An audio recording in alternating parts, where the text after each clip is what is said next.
ഭാഷകൻ്റെ പുസ്തകം 47-ാം അധ്യായം. ദാവീദ്. അവനുശേഷം ദാവീദിൻ്റെ നാളുകളിൽ നാഥാൻ പ്രവചനം നടത്തി.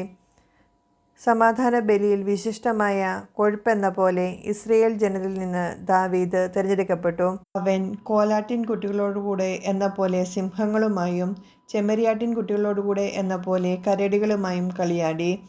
അവൻ യൗവനത്തിൽ കവിണയിൽ കല്ല് ചേർത്ത് കരമുയർത്തിയപ്പോൾ ഗോലിയാത്തിൻ്റെ അഹങ്കാരം തകർത്തില്ലേ? ആ മല്ലനെ കൊന്ന് അവൻ ജനത്തിൻ്റെ അപമാനം നീക്കിയില്ലേ? അവൻ അത്യുന്നതനായ കർത്താവിനോട് അപേക്ഷിച്ചു. തൻ്റെ ജനത്തിൻ്റെ ശക്തി വർദ്ധിപ്പിക്കുന്നതിന് വേണ്ടി ഒരു യുദ്ധവീരനെ കൊല്ലുന്നതിന് അവിടുന്ന് അവൻ്റെ വലതുകരം ശക്തമാക്കി. 10,000ങ്ങളുടെ മേൽ വിജയം വരിച്ചവൻ എന്ന് ആർത്തു വിളിച്ചുകൊണ്ട് അവർ അവനെ മഹത്വത്തിൻ്റെ കിരീടം അണിയിച്ചു.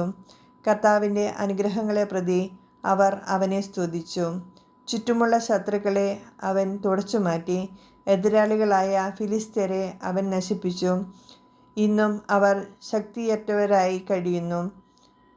തൻ്റെ എല്ലാ പ്രവൃത്തികളിലും അവൻ അത്യുന്നതൻ്റെ മഹത്വം പ്രകീർത്തിച്ച് പരിശുദ്ധനായ ദൈവത്തിന് കൃതജ്ഞതയർപ്പിച്ചു. അവൻ പൂർണ്ണ ഹൃദയത്തോടെ സൃഷ്ടാവിനെ സ്നേഹിക്കുകയും അവിടുത്തേക്ക് സ്തുതി പാടുകയും ചെയ്തു. ബലിപീഠത്തിന് മുന്നിൽ മധുരമായി ഗാനം ആലപിക്കുവാൻ അവൻ ഗാനസംഘത്തെ നിയോഗിച്ചു. അവൻ ഉത്സവങ്ങൾക്കും മനോഹാരിത പകരുകയും അവയുടെ കാലം നിശ്ചയിക്കുകയും ചെയ്തു. അവർ ദൈവത്തിൻ്റെ വിശുദ്ധ നാമത്തെ സ്തുതിച്ചപ്പോൾ അവരുടെ സ്തുതിഗീതങ്ങളാൽ ഉദയത്തിനു മുമ്പ് തന്നെ വിശുദ്ധ സ്ഥലം മുഖരിതമായി. കർത്താവ് അവൻ്റെ പാപം നീക്കിക്കളയുകയും അവൻ്റെ അധികാരം എന്നേക്കും ഉറപ്പിക്കുകയും ചെയ്തു. അവിടുന്ന് അവന് രാജ്യത്വവും ഇസ്രയേലിൻ്റെ മഹത്വത്തിൻ്റെ സിംഹാസനവും ഉടമ്പടി വഴി നൽകി. സോളമൻ. ബുദ്ധിമാനായ ഒരു പുത്രൻ അവന് പിൻഗാമിയായി. അവൻ നിമിത്തം പുത്രൻ്റെ ജീവിതം സുരക്ഷിതമായി. സോളമൻ്റെ ഭരണകാലം സമാധാനപൂർണമായിരുന്നു. ദൈവം അവന് എല്ലായിടത്തും സമാധാനം നൽകി. അവിടുത്തെ നാമത്തിൽ അവനൊരു ആലയം നിർമ്മിച്ചു. എന്നും നിലനിൽക്കുന്ന ഒരു വിശുദ്ധ സ്ഥലം ഒരുക്കി. യൗവനത്തിൽ തന്നെ നീ എത്ര ജ്ഞാനിയായിരുന്നു!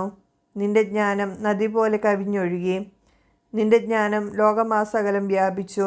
അതിനെ നീ ഉപമകളും കൊണ്ട് നിറച്ചു. നിന്റെ പ്രശസ്തി വിദൂര ദ്വീപുകളിലെത്തി. സമാധാനപൂർണമായ ഭരണം നിമിത്തം നീ പ്രിയങ്കരനായി. നിന്റെ കീർത്തനങ്ങളും സുഭാഷിതങ്ങളും ഉപമകളും പ്രത്യുത്തരങ്ങളും ജനങ്ങളെ വിസ്മയാധീനരാക്കി. ഇസ്രയേലിൻ്റെ ദൈവമായ കർത്താവിൻ്റെ നാമത്തിൽ തകരം പോലെ സ്വർണവും ഈയം പോലെ വെള്ളിയും നീ ശേഖരിച്ചു. എന്നാൽ നീ സ്ത്രീകൾക്ക് അധീനനായി. അഭിലാഷങ്ങൾ നിന്നെ കീഴടക്കി. നിന്റെ സത്കീർത്തിക്ക് നീ തന്നെ കളങ്കം വരുത്തി. സന്തതി പരമ്പരയെ മലിനമാക്കി. ക്രോധത്തിന് ഇരയാക്കി. നിന്റെ ഭോഷത്വം അവർക്ക് ദുഃഖകാരണമായി. അങ്ങനെ രാജ്യം വിഭജിക്കപ്പെട്ടു. എഫ്രായിമിൽ നിന്ന് ഉദിതമായ ഒരു രാജ്യം ഉയർന്നു വന്നു. കർത്താവ് ഒരിക്കലും കാരുണ്യം വെടിയുകയോ തൻ്റെ സൃഷ്ടികൾ നശിക്കാൻ ഇടവരുത്തുകയോ ഇല്ല. അവിടുന്ന് താൻ തിരഞ്ഞെടുക്കപ്പെട്ടവൻ്റെ പിൻഗാമികളെ തുടച്ചു മാറ്റുകയോ തന്നെ സ്നേഹിക്കുന്നവൻ്റെ സന്തതി പരമ്പരകളെ നശിപ്പിക്കുകയോ ഇല്ല. അതിനാൽ യാക്കോബിന് ഒരു ഗണത്തെയും ദാവീദിന് വംശത്തിൽ ഒരു സന്തതിയെയും അവശേഷിപ്പിച്ചു. റഹോബോവാം. ജെറോബോവാം. സോളമൻ പിതാക്കന്മാരോട് ചേർന്നു. അവൻ്റെ സന്തതികളിൽ ഒരുവൻ സ്ഥാനമേറ്റു. വിഡ്ഢിത്തത്തിൽ ഒന്നാമനും വിവേകത്തിൽ ഒടുവിലത്തവനും ആയ റഹോബോവാമിൻ്റെ ഭരണം ജനങ്ങളുടെ കലാപത്തിന് കാരണമായി. ത്തിൻ്റെ പുത്രൻ ജെറോബോവാമും ഇസ്രയേലിനെ തിന്മയിലേക്ക് നയിച്ചു. എഫ്രായിമിൻ്റെ പാപമാർഗത്തിൽ നടത്തി. സ്വദേശത്ത് നിന്ന് ബഹിഷ്കരിക്കപ്പെടത്തക്ക വിധം അവർ പാപത്തിൽ മുഴുകി. തങ്ങളുടെ മേൽ പ്രതികാരം പതിക്കുന്നതുവരെ എല്ലാ തിന്മകളിലും അവർ വിഹരിച്ചു.